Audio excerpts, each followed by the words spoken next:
Welcome to the Bill Kelly Podcast, critical discussions in critical times. Here's your host, Bill Kelly.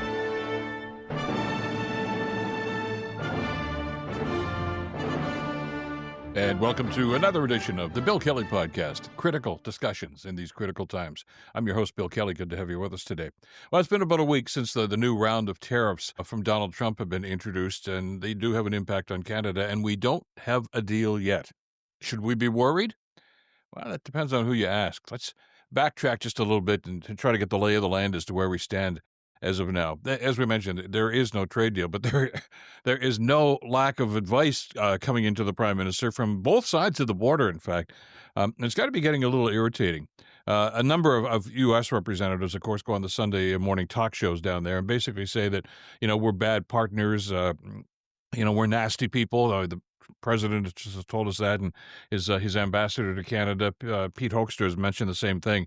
The nasty Canadians just don't want to cooperate. Well, that's their storyline, but it's not really the way things are going here. And they're saying that's one of the reasons why, for instance, we didn't get an exemption last week, and Mexico did, because they're nicer people. And they play ball. In other words, they didn't retaliate with their own set of tariffs, and they just seem to be sitting there waiting and rolling over and not saying a whole lot against the Trump administration. And I guess that impressed the president. We, on the other hand, are standing our ground, which is what we want them to do. That's what we want the Prime Minister to do. That's what we want our trade representatives to do. And as for some of the advice from south of the border, thanks, but no thanks, okay? We don't need your help. As a matter of fact, the BS that you guys are spreading out there is really only making matters worse. Hoekstra was one of them, of course. He's the one that mentioned just the other day that when he was talking about these new tariffs, he says, look, when you get right down to it, he says, Canada didn't really get hit that hard by these new tariffs.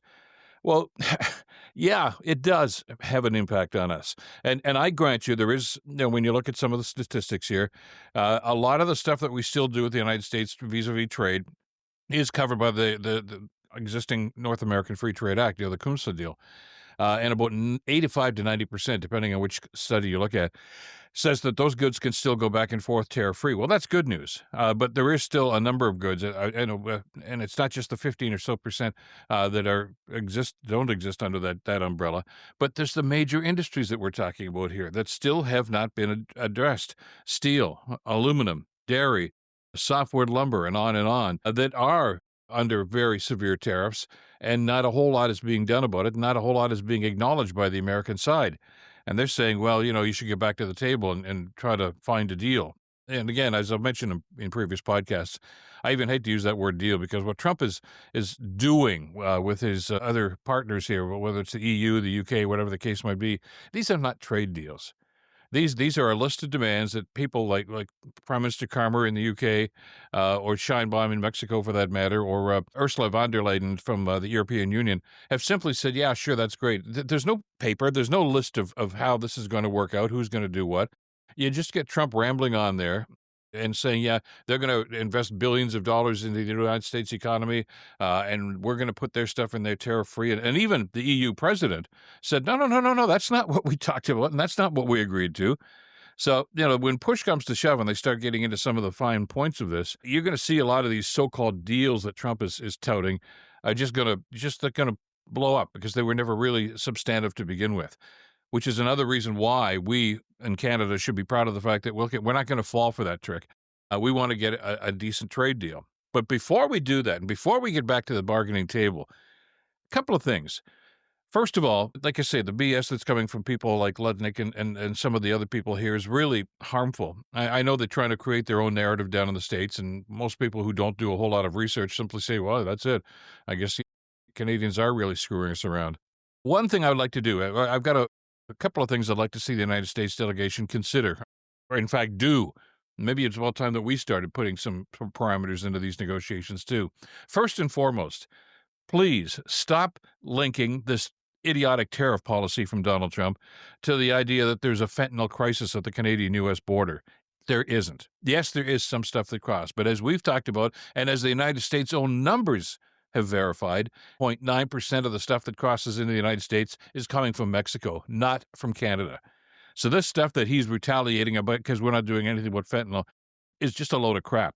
First of all, we are doing a lot in our own border security, and we have substantively reduced even that 1% that was going across the border. So we're working on it. So, President Trump, just back off and quit shooting the BS about stuff that's just simply not true. The other element to this, too, is when it comes to, do this or do that, rescind that law or we're not even going to sit down at the bargaining table, which is something that I think bothers an awful lot of Canadians. It bothers me when I see those sorts of things, too.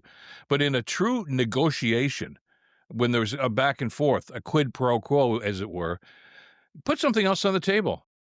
For instance, now, as we do this podcast, there's a number of Republicans are now calling for Canada to basically rescind the Online Streaming Act. Now, that's something that's been in place here for 2 or 3 years, controversial piece of legislation.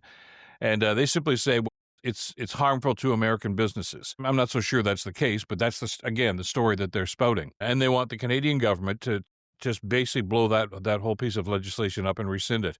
And they're pressuring the Trump administration, who would love nothing more than to simply tell us how to do our business up here, to pressure us to get rid of the legislation. Well, I got a different point of view on that. If you want to put that out there as a negotiating point, in other words, let's talk about Canada's Online Streaming Act. Put something else. Counter that. Say, you do that for us, and here's what we'll do for you, like lower steel tariffs, for instance, or any number of other things that they could do. That's what negotiation is. This is not a negotiation, though. That's how you get things done. Yes, you give up something that you maybe didn't want to, but you're getting something in return that could be just as beneficial, if not more beneficial. But the United States and Trump are not working that way. And not just with Canada, but if you've noticed these deals that he's announcing with all these other entities, all these other parts of the world, there is in no way at any time any talk or indication of something the United States is putting on the table. It's just demand, demand, demand, demand. So these are not negotiations in any way, shape, or form. It's the thing that I think is finding an awful lot, the Canadians rather, are finding very frustrating. And I know certainly the Prime Minister is feeling it, and I'm certain Dominic LeBlanc and the negotiating team are feeling it too. But in the spirit of trying to find a deal, tell us what you're willing to put on the table. What are you going to do for this? You want to blow up our supply management. And they say, oh, no, we don't. We just want to have our American dairy farmers to have full access to the Canadian market. No, that's not going to happen. It was negotiated in the past 2 U.S.-Canadian trade deals. And for Trump to get out there as he does and say, well, Canada's really being mean to American farmers. No, they're not. There are quotas that have been established and agreed upon by both sides, including, by the way, the Trump administration. They're the ones that negotiated this deal. And these 200 to 400% tariffs that Trump is talking about that we're imposing on American farmers is a load of crap. It's not the case at all. There are penalty clauses if they exceed the amount of stuff that they're supposed to be sending across the border, but every contract has that.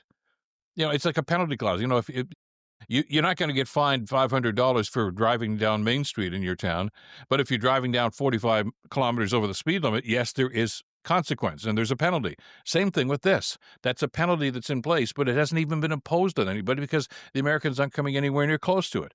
So again, another falsehood that Trump and his team are parlaying here that's really muddying the waters. So stop the crap and let's have an honest negotiation about what's going back and forth here. And I know Trump wants to be the winner in all of this stuff, but it's very, very frustrating to find some sort of a deal.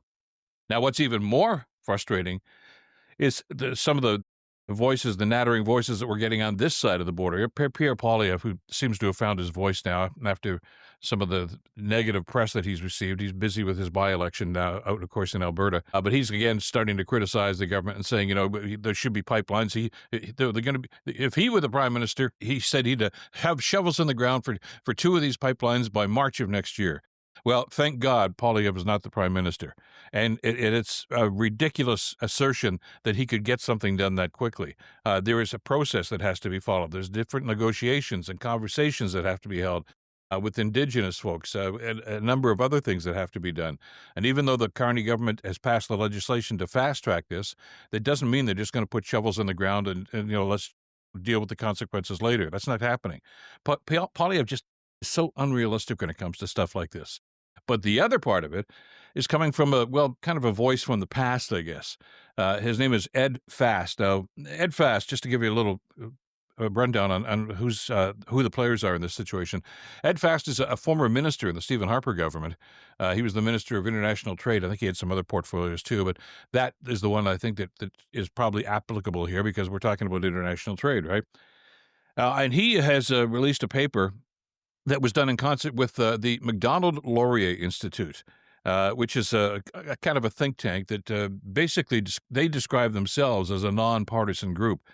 Of course, all these groups think they're nonpartisan, or at least want us to believe that they're nonpartisan. The reality is the Macdonald-Laurier Institute is a right-leaning, sort of business-oriented institution, and that's fine. Free country, difference of opinions, that's great. Have them all in here, but just understand where they're coming from when they write policy papers like this. Just like the Center for Policy Alternatives that we've talked about from time to time is more of a left-leaning organization.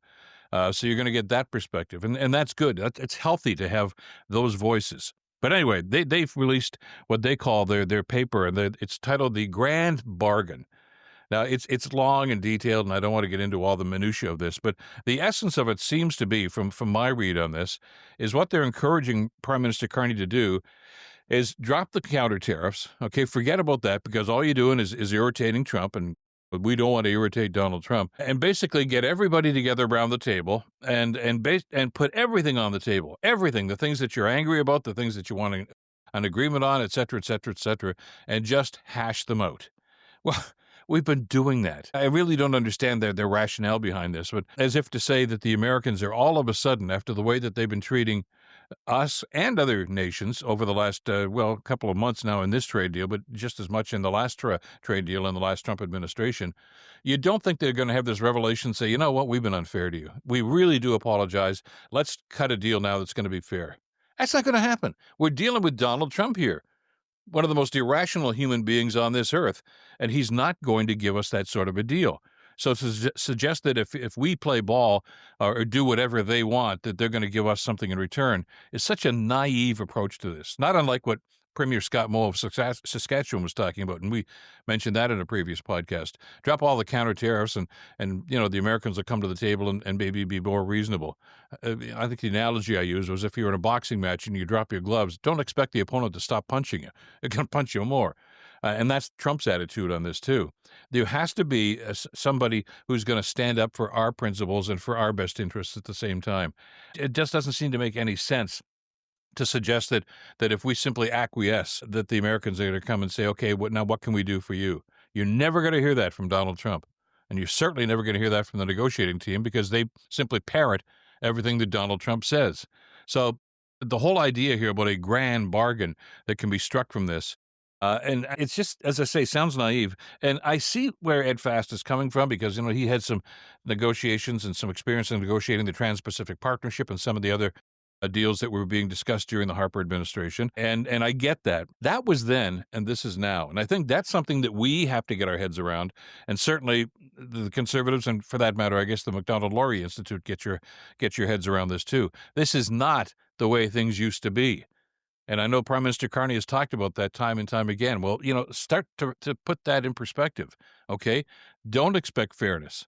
Don't expect that there's going to be some reciprocal agreement here. It's not going to happen with Trump, all right? It's take without giving anything. Now, he wants us to rescind, well, he already did, of course, and we did the digital service tax. Now they're talking about the Online Streaming Act. He wants us to basically gut the supply management deal, which is going to have an impact on farmers. Higher tariffs for steel. He doesn't want an auto industry in this country. Like, this is where this guy's coming from. And those are his positions. And all of the people sitting around that table or sitting in the Congress are simply going to echo that. And so let's understand what we're up against here, okay? That this grand idea that everybody's going to sit at the table and everything's going to be fine is pie in the sky, and we can't afford that now. We're hurting, and a lot of other countries are hurting, and the Americans are hurting. They don't want to admit it, and the Trump administration, of course, is doing what they can to try to stop that message. They got some statistics out just a few days ago that said that a lot of his policies are really tanking and having a negative effect on employment. But they fired the person that wrote the report. That doesn't change the reality. So here's what we're dealing with. So I'm not suggesting, hey, let's just stay the course, or hey, let's just fold our arms and go home. We're not going to play with you. We have to find some sort of a deal. but we also have to protect our own interests and the interests of those that are around us. That's the representation that we expect. That's the duty of the people that we elect in Ottawa and in the provinces to make sure that they stand up for Canada. And let's continue to do that. That's it for this edition of the podcast. Thanks so much for being with us. Catch us wherever you get your podcasts. And if you're watching on YouTube, by the way, don't forget to hit the notification bell so you can share. Check the podcast description, too, for further reading material. And please, I want to ask you a favor. Please don't forget to hit the subscribe button. I mean, your loyalty to the podcast is greatly appreciated. It's fabulous to see more and more people coming on side with every one of the podcasts. But by subscribing, well, you help the podcast grow, and you can support the work that we're doing here, too. And we really appreciate your support that way, too. Thanks, as always, to Madeline Kelly for the great work putting this one together. I'm Bill Kelly. Until next time, stay in touch and stay informed. Bill Kelly Podcast brought to you by Wizen's Law, personal injury lawyers. Listen, you didn't choose to get injured, but you can choose the right lawyer. Wizen's Law, 905-522-1102 or wizenslaw.com.